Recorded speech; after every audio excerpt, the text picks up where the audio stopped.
Studio 4 news కి స్వాగతం. బులెటిన్లో ముందుగా హెడ్లైన్స్ చూద్దాం.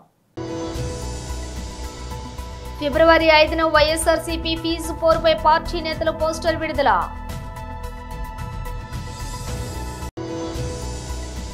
మనమిత్ర పేరుతో ఆంధ్రప్రదేశ్ రాష్ట్రంలో వాట్సాప్ గవర్నెన్స్ సేవలు. నారా లోకేష్. తెలంగాణ భవన్లో బీఆర్ఎస్ రైతు అధ్యయన కమిటీ సభ్యుల మీడియా సమావేశం.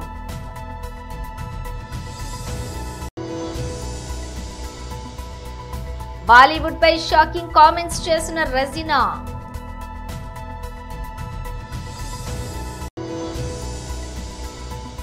ఆ రెండు పాపులర్ ప్రీపెయిడ్ ప్లాన్లను ఎత్తేసిన జియో.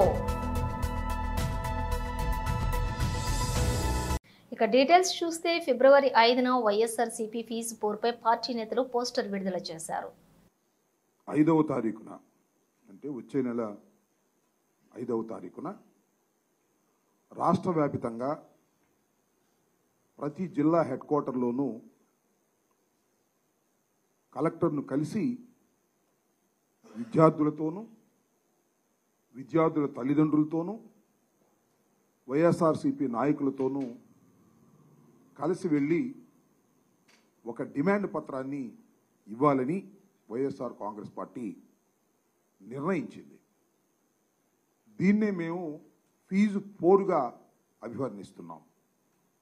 ఎందుకు ఫీజు పోరు అంటే చంద్రబాబు నాయుడు గారు అధికారంలోకి వచ్చిన తర్వాత ఫీజు రీఎంబర్స్మెంటు చెల్లించటంలో విఫలమయ్యారు. సుమారుగా 2,800 కోట్ల రూపాయలు యాజమాన్యాలకు బకాయి పడ్డారు. దానితో పాటు విద్యా దీవెన, వసతి దీవెన సుమారుగా 1,100 కోట్ల రూపాయలు, మొత్తం 3,900 కోట్ల రూపాయలు బకాయిలు పడటం వలన విద్యార్థులు చాలా ఇబ్బంది పడుతున్నారు. ఏ విధంగా అంటే యాజమాన్యాలు ఫీజు చెల్లించకపోతే ఏం చేస్తారు? క్లాసుకు రావద్దంటారు, లేదు సర్టిఫికెట్లు ఇవ్వమంటారు. మీరు క్లాసుకు రావాల్సిన అవసరం లేదు, మాకు ప్రభుత్వం కట్టవలసినటువంటి ఫీజులు కట్టడం లేదు, మేము ఎలా నడుపుతాం కాలేజీలను, కళాశాలను, అందువల్ల మీరన్నా కట్టండి లేకపోతే మానేయండి అనేటువంటి ధోరణితో వాళ్ళ మేనేజ్మెంట్ గత్యంతరం లేని పరిస్థితుల్లో వాళ్ళు అలా యాక్ట్ చేస్తున్నారు. ఏం జరుగుతుంది? చివరికి విద్యార్థులు కళాశాలకు వెళ్ళలేని పరిస్థితి. పేద విద్యార్థులైతే ఏ కూలికో నాలికో వెళ్ళి కాలం గడపాల్సినటువంటి పరిస్థితి. చదువుకొని భావి భారత పౌరుడుగా ఎదిగి అవసరమైతే విదేశాలకు వెళ్ళి ప్రతిభను చాటవలసినటువంటి విద్యార్థి చంద్రబాబు నాయుడు గారు ఫీజు రీఎంబర్స్మెంట్ కట్టకపోవటం వలన ఒక కూలీగానో ఒక అనాథగానో మిగిలిపోవటం ఇది సమంజసమేనా? గౌరవ ముఖ్యమంత్రి గారు ఆలోచించాలి. ఎన్నో వాగ్దానాలు చేశారు మీరు, విద్యార్థులకు అది చేస్తాం ఇది చేస్తామని చెప్పారు. ఇలాంటి సందర్భంలో మాకు గుర్తొచ్చేది డాక్టర్ వైఎస్ రాజశేఖర రెడ్డి గారు. ఫీజు రీఎంబర్స్మెంట్ని దేశంలో ఎక్కడా లేకపోయినా ఈ ఆంధ్ర రాష్ట్రంలో ప్రవేశపెట్టి ప్రతి పేద విద్యార్థి చదువుకోవాలి, ఫీజులు వారికి భారం కాకూడదు, తల్లిదండ్రులకు భారం కాకూడదు అని భావించినటువంటి తొలి ముఖ్యమంత్రి వైఎస్ రాజశేఖర రెడ్డి గారు. ఆయన మరణించారు. మళ్ళా చంద్రబాబు నాయుడు గారు వచ్చిన తర్వాత కూడా 2,800 కోట్ల రూపాయలు బకాయిలు పెట్టి దిగిపోయాడు. 2019లో జగన్మోహన్ రెడ్డి గారు బాధ్యతగా భావించి ఆ బకాయిలను తీర్చటమే కాకుండా ఎక్కడ బకాయిలు లేకోకుండా ఫీజు రీఎంబర్స్మెంట్ ఇచ్చినటువంటి ఘనత జగన్మోహన్ రెడ్డి గారిది. జగన్మోహన్ రెడ్డి గారి కన్నా బ్రహ్మాండంగా చేసేస్తాడు, చంద్రబాబు నాయుడు గారు అద్భుతంగా చేస్తాడు అని బాకాలు కొట్టారు. ఓ పక్కన జనసేన బాగా కొట్టింది, ఓ పక్కన బీజేపీ బాగా కొట్టింది, ఒక పక్కన ఆయన బాగా కొట్టుకున్నాడు. బ్రహ్మాండంగా చేస్తారేమో, ఐదో తల్లికి వందనం, 2 పిల్లలకి ఇస్తారు, 3 పిల్లలకి ఇస్తారు, 4 పిల్లలకి ఇస్తారు, అవసరమైతే కనని ఇంకా వరుసనే వాళ్ళకి కూడా ఇచ్చేస్తానని చెప్తే నిజమని నమ్మి ఓట్లు వేసి అధికారంలోకి వస్తే ఏంది చంద్రబాబు నాయుడు గారు మీరు చేస్తున్న పని అని మనమిత్ర ప్రజల చేతిలో ప్రభుత్వం పేరుతో ఏపీ ప్రభుత్వం వాట్సాప్ గవర్నెన్స్ కు శ్రీకారం చుట్టింది. ఈ సేవలను ఉండవల్లిలోని నివాసంలో మంత్రి లోకేష్ ప్రారంభించారు. పౌర సేవలను అందించడంతో పాటు ప్రజల నుంచి వినతులను స్వీకరించడం, వారికి అవసరమైన సమాచారాన్ని అందించడం, వారికి అవసరమైన సర్టిఫికెట్లను జారీ చేయడం వంటి సేవలు వాట్సాప్ గవర్నెన్స్ ద్వారా అందుతాయి. దీనికోసం వాట్సాప్ నంబర్ 9552300009 ను రాష్ట్ర ప్రభుత్వం కేటాయించింది. మనమిత్ర ద్వారా తొలి విడతలో 161 రకాల సేవలను రాష్ట్ర ప్రభుత్వం అందిస్తోంది. తొలి విడతలోని ఆర్టీసీ, రెవెన్యూ, మున్సిపల్, ఇంధన, దేవాదాయ తదితర శాఖల్లో సేవలు అందుతాయి. సర్టిఫికెట్లు, పత్రాల కోసం ప్రభుత్వ కార్యాలయాల చుట్టూ ప్రజలు తిరగవలసిన అవసరం ఉండదు. వాట్సాప్ ద్వారా ఏ సమాచారాన్నైనా సందేశాల ద్వారా ప్రజలకు పంపిస్తారు. వర్షాలు, వరదలు, విద్యుత్తు, వైద్యారోగ్యం, సబ్స్టేషన్ల మరమ్మతులు, పర్యాటకం, మౌలిక వసతులు తదితర సమాచారం అందిస్తారు. వివిధ శాఖలకు సంబంధించిన పలు సర్టిఫికెట్లను కూడా వాట్సాప్ ద్వారా పొందవచ్చు. ట్రేడ్ లైసెన్సులు, ల్యాండ్ రికార్డులు వంటి సర్టిఫికెట్లు పొందవచ్చు. ఆస్తి పన్నులు, విద్యుత్ బిల్లులు వంటివి కూడా వాట్సాప్ ద్వారా చెల్లించవచ్చు. వినతులు, ఫిర్యాదులు ఇవ్వాలనుకునే వారు వాట్సాప్ నెంబర్కు మెసేజ్ చేస్తే ఒక లింక్ వస్తుంది. అందులో పేరు, చిరునామా, ఫోన్ నెంబర్ టైప్ చేసి వినతి ఏమిటో టైప్ చేయాలి. వెంటనే వారికి ఒక రిఫరెన్స్ నంబర్ వస్తుంది.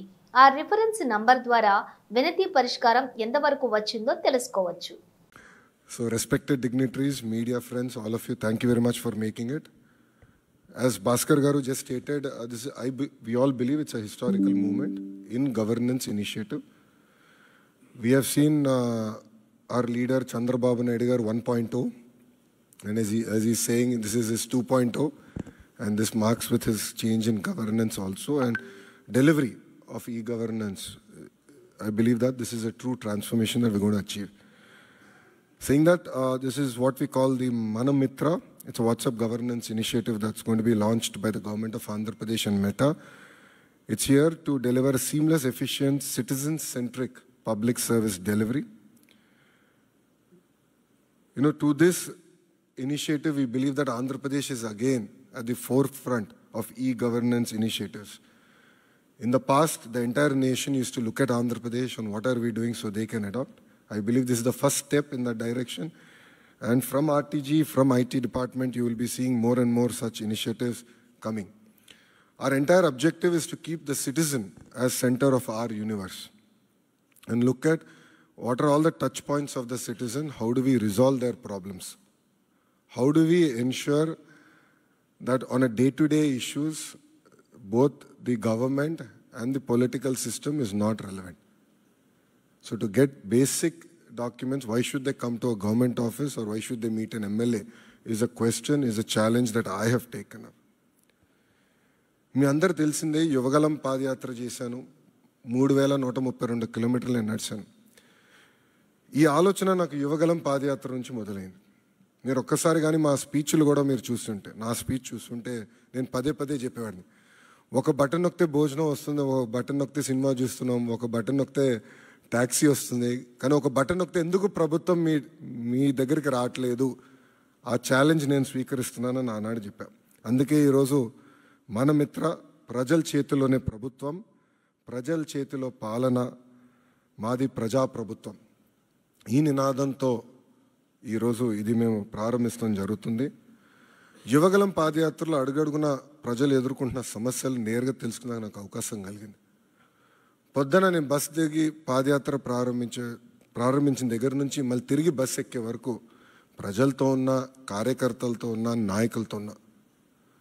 ఊరు నుంచి ఊరు నేను నడిచేటప్పుడు కూడా అక్కడ ప్రజలతో మాట్లాడేవాడిని, లేదంటే కార్యకర్తలతో మాట్లాడేవాడిని, నాయకులతో మాట్లాడేవాడిని, వాళ్ళ సమస్యలు నేను తెలుసుకునేవాడిని. అది జరిగినప్పుడు నేను రైతుల్ని కలిసా, మహిళల్ని, విద్యార్థుల్ని, కుల వృత్తుల వాళ్ళని కూడా కలుస్తాం జరిగింది.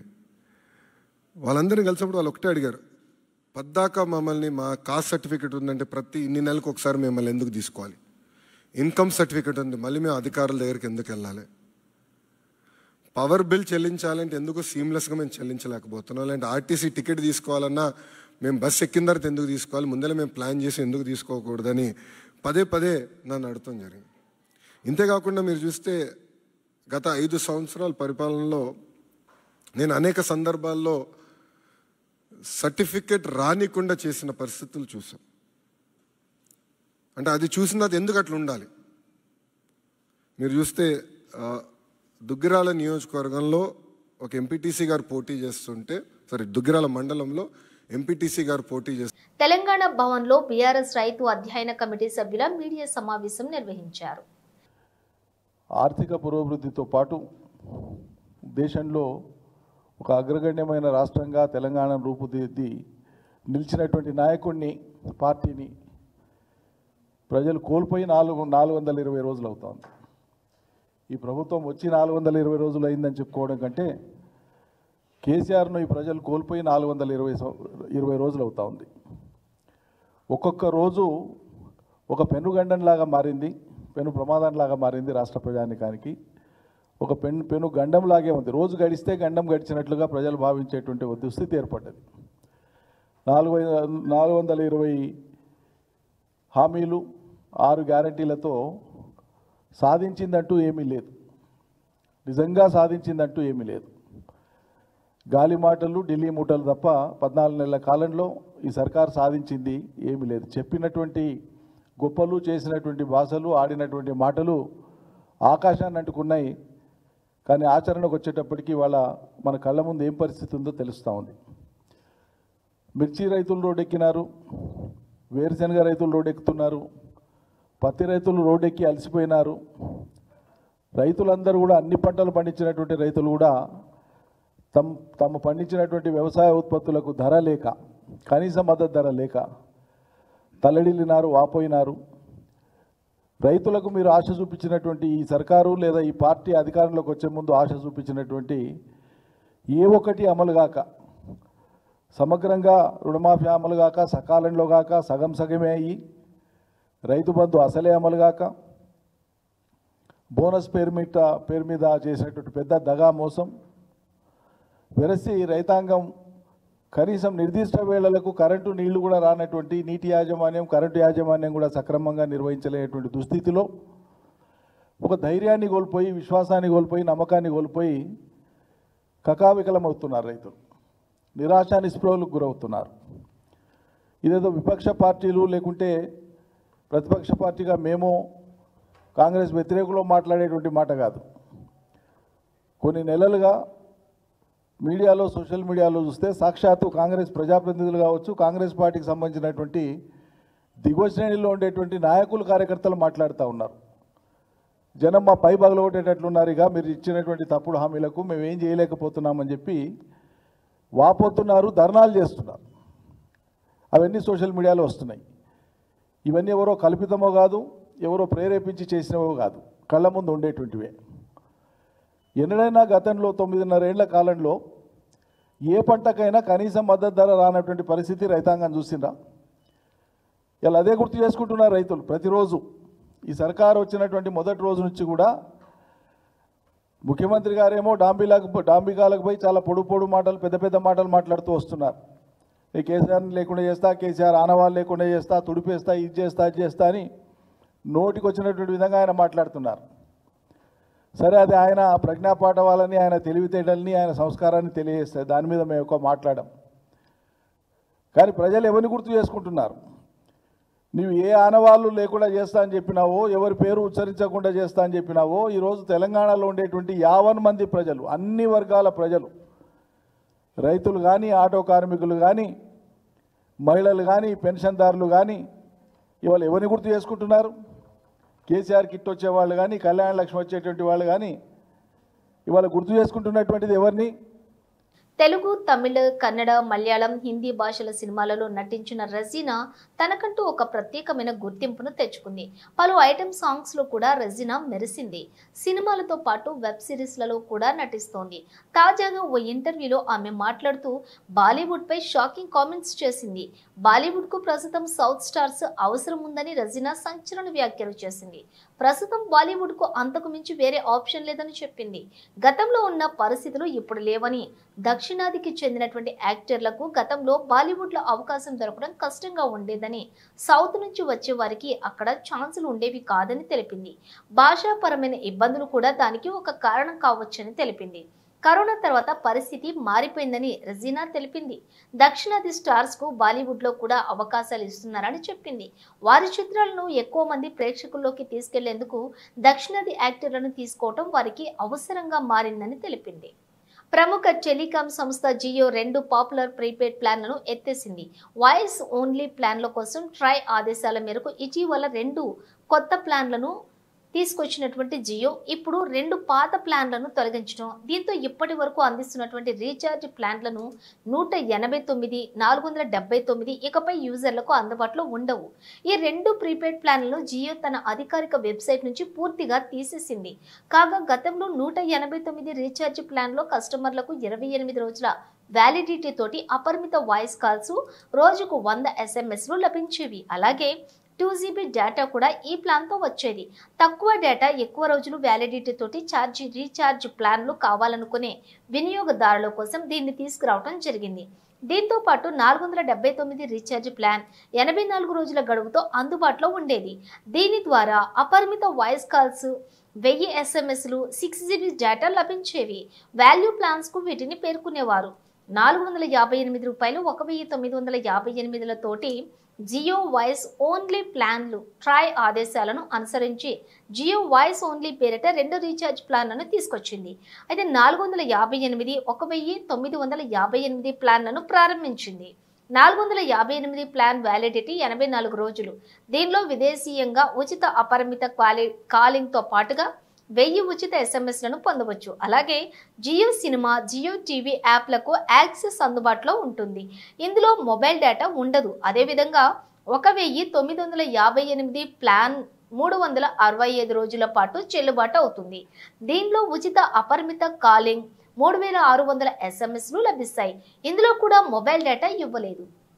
కాకినాడ జిల్లా జగ్గంపేట స్థానిక ఆర్యవైశ్య కళ్యాణ మండపంలోని జగ్గంపేట ఆర్యవైశ్య సేవా సంఘం వాసవి క్లబ్ జాతిపిత మహాత్మా గాంధీ 78వ వర్ధంతి వేడుకలు ఘనంగా నిర్వహించారు. ఈ కార్యక్రమానికి వాసవి క్లబ్ జిల్లా గవర్నర్ మానేపల్లి బంగారాజు, రాష్ట్ర Aryavysya welfare and development corporation director Kothakonda Babu ముఖ్య అతిథులుగా హాజరై గాంధీజీ, పొట్టి శ్రీరాములు విగ్రహాలకు పూలమాలలు వేసి నివాళులు అర్పించారు. ఈ సందర్భంగా వారు మాట్లాడుతూ సత్యం, అహింస ఆయుధాలుగా దేశానికి స్వాతంత్ర్యాన్ని తీసుకొచ్చినటువంటి దేశ మహనీయుడు మహాత్మా గాంధీ మనకు దూరమే 78 సంవత్సరాలు గడుస్తున్నప్పటికీ ఆయన స్ఫూర్తితో భారతదేశ ప్రజలందరూ కూడా జీవిస్తున్నారని, ఈ రోజు ఆయన్ని స్ఫూర్తిగా తీసుకుని స్వర్గీయ మాజేటి రమాదేవి జ్ఞాపకార్థం వారి భర్త సత్యనారాయణ 15 మంది పేద ఆర్యవైశ్యులకు వడ్డీ లేని రుణం 25,000 రూపాయల చొప్పున అందించడం జరిగిందని, వీరందరికీ జీవనోపాధికి 25,000 రూపాయలు ఎంతో ఉపయోగపడతాయని వారన్నారు. ఈ కార్యక్రమంలోని కొత్త భైరవకృష్ణ, దారా శ్రీనివాస్, బోండా నూకరాజు, బొండాడ జగన్, మామిడిపాక సతీష్, కంచర్ల బాబు, బొండా అయ్యప్ప, మానేపల్లి రామానుజ, వి గణేష్, పొట్టి రాజేష్, కొత్త శ్రీరామకృష్ణ, ఎస్ వెంకన్న బాబు, మతంశెట్టి నారాయణ, లావణ్య, నిచ్చల శ్రీనివాస్, నాగలక్ష్మి, అధిక సంఖ్యలో ఆర్యవైశ్య ప్రముఖులు, మహిళలు పాల్గొన్నారు. అలాగే మనకి ఈ కార్యక్రమాలు గాంధీ జయంతి ఒకటి, గాంధీ వర్ధంతి ఒకటి, పొట్టి శ్రీరాములు గారి జయంతి ఒకటి, పొట్టి శ్రీరాములు గారి వర్ధంతి, అలాగే మన వేలవేలుపు మన కులదేవత అయినటువంటి శ్రీ వాసవి కన్యాపరమేశ్వర అమ్మవారి జన్మదినం ఒకటి, అలాగే రేపు 31 అమ్మవారి అవతారం రోజు, ఇవన్నీ ఉన్నాయి. కాబట్టి ఈ కార్యక్రమాలకి నేను 2 సంవత్సరాలు పేషెంట్గా ఉన్నప్పుడు ప్రతి ఒక్కరిని ఫోన్ చేసి పోస్ట్ ఇచ్చేవారు. నాకు సహకరించిన ప్రతి ఒక్కరికి కూడా ధన్యవాదాలు. మరి ఈ సంవత్సరం ఏంటంటే మన అత్మానం సంఘంలో డబ్బులు తీస్తుంటే ఈ సంఘంలో పెళ్ళిళ్ళు తక్కువ ఉన్నాయి. నేను ఇక్కడ పార్కింగ్ సదుపాయం లేక కొంచెం పెళ్ళిళ్ళు అవ్వట్లేదు. మీరు మనకు కూడా ఖాళీగా ఉంటుందని చెప్పని స్మాల్ స్కేల్స్ అంటే ఇంకా విధి విధానాలు అవ్వలేదు. చాలామంది సభ్యులు వచ్చారు కాబట్టి చెప్తున్నాను, మీ చుట్టాల్లో కానీ మీ ఇళ్ళలో కానీ పిల్లలు ఎవరైనా ఖాళీగా ఏంటంటే plumbing work, electrical work, watch repair, cell repair, అలాగే చిన్న చిన్న ఏంటి ఇవాళ ఈ ప్లేట్లు, ఇలాంటి మాకు డబ్బులు లేవండి, ఓ రకంగా ఇబ్బందిగా ఉంది, మేము అది పెట్టుకుందామని ఆలోచన ఉంటే ఇంటర్నేషనల్ ప్రెసిడెంట్ గారు ఏం చేశారంటే అలాంటి వ్యక్తులు ఎవరైనా ఉంటే వాళ్ళకి వారం రోజులు 10 రోజులు ట్రైనింగ్ ఇచ్చి ఒక 50,000 రూపాయలు ఇస్తున్నారు. అది ఇంకా విధి విధానాలు రూపొందించలేదు. అది రీపేమెంటా లేదంటే అది 50,000 రూపాయలు వాళ్ళకి ఫ్రీ అన్న ఉద్దేశం. మీలో ఎవరైనా పిల్లలు ఎవరైనా ఉంటే ఇక్కడ పంపుతాం. అందుకంటే 200 మందికి అవకాశం. మీకు ఇంకొక విషయం చెప్పాలి, ఇంటర్నేషనల్ ప్రెసిడెంట్ గారు చాలా యంగ్ అండ్ ఎనర్జెటిక్. ఆయన ప్రాణం అయితే ప్రాణం పెడతాడు, లేదంటే పక్కన పెడతాడు. సంవత్సరం పొడిగినా 10,000 కేసీఎఫ్ రావాలంటే కష్టం. ఈయన ఇంకే వాళ్ళకి 20 రోజు అప్పుడే 10,000 దాటిస్తుంది. అందులో భాగంగా 200 మనం ఇచ్చాం. ఇంకా నేను ఎవరి దగ్గర వచ్చి లేదు. అంటే ఆయనకి టార్గెట్ ఆయన వేరేగా ఉంది. ఆయన ఆ టార్గెట్లో ఉన్నారని చూసి వచ్చినప్పుడు ఈ ఫండ్ 20 కోట్ల రూపాయలు ఇవ్వాలి. మూలధనం ఈ వీకేఎస్పీలో ఆగిపోయిన డబ్బు ఉంది, అదంతా కూడా 20 కోట్లు పంచిపెడతారు రేపు జూన్ నెలలో. అంటే ఈ రోజుకు పుట్టుకు డబ్బులు ఇచ్చిన వాళ్ళందరూ డివైఎస్ఎల్ కేసు వీకేఎస్పీలో పోయిన వాళ్ళందరికీ కూడా మళ్ళీ డబ్బులు వస్తాయి. అంటే చాలా డిఫరెంట్గా ఉన్నాయి. మేము రోజు వాట్సాప్లో పెడతాం. ఒకరోజే మీ టైం అని కాకుండా మా రామాన్ని కూడా లోకల్ క్లబ్ మెంబర్స్ అన్నీ కూడా మీకు బ్రాడ్కాస్ట్లో పెట్టి ఈ విషయాలన్నీ మీకు ఫార్వర్డ్ చేస్తారు, చూసి తెలుసుకోండి. నెంబర్ 7. నారాయణపేట జిల్లా ధన్వాడ బాలుర ఉన్నత పాఠశాలలోని మధ్యాహ్న భోజనం వికటించి సుమారుగా 25 మంది విద్యార్థులకు వాంతులు, కడుపు నొప్పి రావడంతో హుటాహుటిన వైద్యులు పాఠశాలకు పిలిపించి వైద్యులను వైద్యం అందించిన ఉపాధ్యాయులు ఆందోళన కలిగిస్తున్నటువంటి వరుస ఫుడ్ పాయిజన్స్ ఘటనలు.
డ్యూటీ చేసుకోవడం మాకేమి డ్యూటీ చేయి.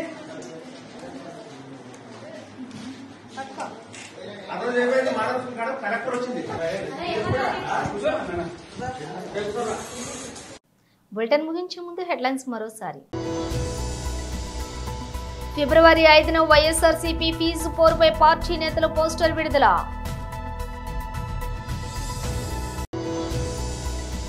మనమిత్ర పేరుతో ఆంధ్రప్రదేశ్ రాష్ట్రంలో వాట్సాప్ గవర్నెన్స్ సేవలు. నారా లోకేష్. తెలంగాణ భవన్లో బీఆర్ఎస్ రైతు అధ్యయన కమిటీ సభ్యుల మీడియా సమావేశం.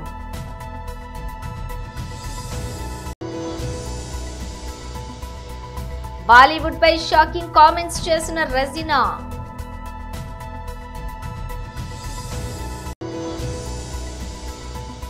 ఆ 2 పాపులర్ ప్రీపెయిడ్ ప్లాన్లను ఎత్తేసిన జియో. ఇవి బులెటిన్ విశేషాలు. మరో బులెటిన్తో మళ్ళీ కలుద్దాం.